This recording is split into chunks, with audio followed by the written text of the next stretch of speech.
Hello, good morning, welcome. My name is Liz, and today is another episode of Original versus Sequel. Yeah, it's Liz. Yeah, it's Liz. Taking shots and doing stuff with Liz. Today we'll be deciding which is superior, Mamma Mia or the sequel, Mamma Mia, Here We Go Again. Right off the bat, the sequel gets a point for having a genius name. This is the best named sequel besides Breakin' 2 Electric Boogaloo. Both of these movies focus on the lives of the mother-daughter duo Donna and Sophie, all backtracked by the works of the Swedish pop group ABBA. It's been 35 years since ABBA broke up? Okay, so it's ABBA. They're both just really fun, feel-good, family-friendly movie musicals. Alliteration? I like alliteration, thank you very much. The original gets our plot point for this episode. Like inviting 3 strangers to your wedding because they all have the possibility of being your father. Genius. Both movies get a point for featuring my favorite item of clothing, overalls. Alright, let's get specific. Sophie's friends nickname her Tiny, which is so fitting because Amanda Seyfried just is a little Keebler elf. Sophie going through her mother's diary and reading her various sexcapades, if you will. Tanya looks into a little bundle thinking it's a baby and it's a giant fish. We have friendship handshakes. We have this cool underlying myth of the hotel being built on Aphrodite's fountain. The entirety of the money, money, money scene where Meryl Streep fantasizes, being on a yacht with a giant sleeved dress flowing behind her. Girls don't want boys, girls want giant dramatic sleeves on a big old yacht. I'm a Lamborghini. They tell Colin Firth, it's an adventure, Harry. It'll be good for you. The little flashback of what all the dads wore when they were in their 20s. It's incredible. Rosie and Tanya yell singing at Meryl Streep as she hides out in a bathroom stall. Chiquitita, tell me what's wrong. Donna's trying to feel bad about herself for being a little promiscuous whenever she was younger, and her best friends are like, no time for that slut shaming. Donna says, I grew up, and her friends say, we'll grow back down again. Screw them if they can't take a joke! Best line. Just all of the women of the village uniting and singing Dancing Queen. That's what world peace looks like. Colin Firth singing Our Last Summer. Girls don't like boys, girls like Colin Firth. Donna and the Dynamos singing Super Trooper in their outfits. Love them. All 3 of her potential dads offering to give her away at the wedding. Seeing Bill's bare ass. The random inclusion of bagpipes. Tanya singing Does Your Mother Know single-handedly defeated ageism in Hollywood. Slipping through my fingers with Sophie and Donna is really sweet. It truly cements the fact that the movie truly is about their relationship. Sophie asking her mom to give her away. Harry coming out at the wedding. Proud of you. Rosie singing Take a Chance on Me to Bill. It's so good. The ending with everyone performing in their costumes is incredible, but we have the same thing in the sequel, so I'm not gonna give a point. This point is just for young Donna's outfits. They're incredible.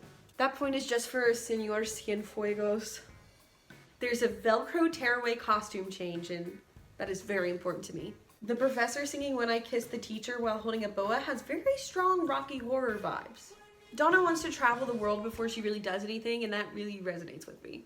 Sophie reopens her mom's hotel after she passes away and calls it the Belladonna after her. It's Cher, bitch. The line, be still, my beating vagina. Waterloo. Waterloo. Waterloo. That's all I gotta say. Rosie and Tanya stay having matching clothes, and I just love that. Young Bill. Is it hot in here? He says, you have one of those smiles that makes the rest of the world smile too. Obviously, she has to bang him after that. There's just so much chemistry there. It's palpable. I love a good storm in a movie. Should I rewatch Pride and Prejudice? Sam's motorcycle. Sam picks out a dress for Donna and she puts on overalls and says, you really don't know me at all, do you? But I say, por que no los dos? Her doing cartwheels in a random orchard singing What's the Name of the Game? The twist of a secret fiance. The casting for all the younger counterparts is done perfectly.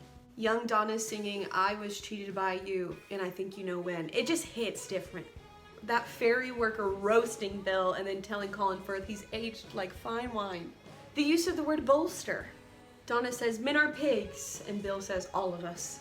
All of the men in Sophie's life drop everything they're doing to make their way back to the island to support her on a very important day. I respect that. Bill and Harry recreating that scene from the Titanic on the bow of a boat. Young Donna getting to live rent-free in Greece, renovating an old hotel. That is my literal dream. Yes. Just pretend that isn't there. Cher coming in uninvited on a helicopter because that's the best kind of party. Sophie trying to keep their pregnancy a secret, and Sam is like, well, I told Bill he's my best friend, and Bill said, well, I told Harry he's, you know, number 3, and then Harry's like, well, I told everybody. And finally, the ending of this movie in the church with the christening of Sophie's son. Super sweet. Okay, the sequel's in the lead, but let's rip it to shreds, why don't we? Thank you for the music, bad song. Meryl Streep is dead. When I Kissed the Teacher has major flash mob energy, and that is a sinister part of our history to which I wish not return. Tanya's pants. They're bad. They all graduated from Oxford? Da Vinci? I don't believe that.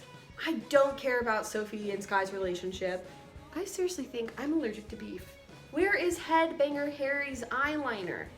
I loved that flashback to what he looked like, and then he just looked like a beetle. She took Harry's virginity? What? Pierce Brosnan calls dead Donna our dancing queen. Cheesy. Every hotel sign at the Belladonna is in these fake Greek letters, and it looks dumb. Bill talks about visiting his elderly aunt, but then just leaves on a boat. Young Donna really walks around an abandoned building, breaking everything. Who leaves a horse? Whose horse is that? They talk about Sophie maybe being an artist in the original movie, and then they just never talk about it again. Bill's random twin being him but fat seems unnecessary. Rosie clearly has a crush on Bill but has to watch him flirt with Donna, and that hurts. That older woman trusts Donna because she was nice to a horse? Like, I know plenty of people who love animals and are assholes. The dancing in the Fernando number, it's just so low effort. That's how they choreograph people in high school musicals whenever they don't actually know how to dance. Sophie names her son Donnie, and that is like actually the worst name. Like, I just know that kid is gonna have a red ring around his mouth permanently from drinking Gatorade. Also, Donna's random ghost at the end. What's going on there? It's faintly reminiscent of Les Mis in that there is like a ghost singing while Amanda Seyfried is there. All right, let's destroy the original. They shamed Tanya for getting plastic surgery. But that's none of their business. Everything in the hotel is broken, but Donna has a tool belt, so it seems like she would be good at fixing things. Is the tool belt a fashion statement? Donna's overalls come undone. How's that possible? It takes so much effort to undo a clip of an overall. I don't think it comes undone casually. Pierce Brosnan singing. It used to be so nice, it used to be so good. Sorry. Literally, where did all the girls come from for Sophie's bachelorette party? We have barely seen her talk to one female. The bachelor party invading, wearing a bunch of animal masks and swinging in on ropes? How does that make sense? Sophie just randomly fainting? Why? Why? And finally, the fountain of Aphrodite randomly exploding, and Meryl Streep slow motion saying, "It's Aphrodite." It's just out of place in the movie. There you have it, it's a tie. Yes, I could easily change that, but I don't want to be bullied for preferring the sequel over the original. Because we know the original is better, but the sequel is more fun. Anyways, thank you so much for watching original versus sequel. Let me know which one you think is superior in the comments, and tell me which pair of movies should go head to head in the next episode. As always, be sure to like, subscribe, and share, and stay tuned next week for a new video. Bye! Monkey!